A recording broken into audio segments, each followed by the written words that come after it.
Okay, so every time we're going to be talking about copying a shape and thinking about how accurate we have to be, I'm always going to be bringing up this chart here.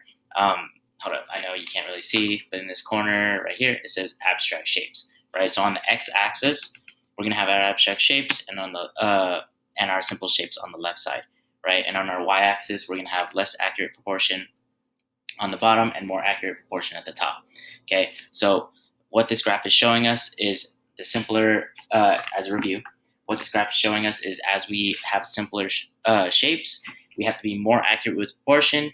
And as we have more abstract shapes, it's abstract right here, this side, we actually need less accurate proportion. So that being said, let's go ahead and bring it into our reference image, right? Our image of Isabel. I actually don't have my simple shapes drawing anymore. I lost it, but it's okay.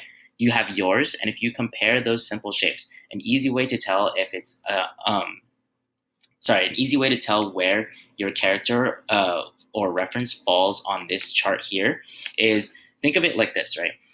If you don't really have to change that much of the simple shape, then you're probably somewhere in this side. If you have to change the shape almost completely, as in there are like more edges, you're just using it as like a size reference and not necessarily as like the actual shape, then you're probably more on this right side over here, okay, where you need less accurate proportion.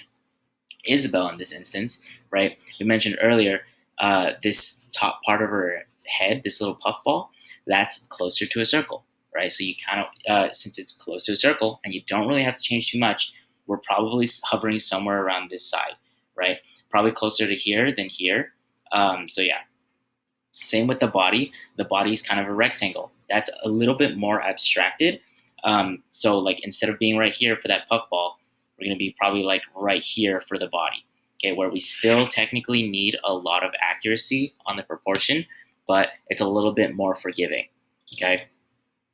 Um, yeah, so in the future, next time you want to check to see how accurate do I have to be, you just have to think, how much of my simple shapes do I have to actually change? And from there, look at the graph that I have here, or you can make your own. Just think simple shapes, more proportion, right?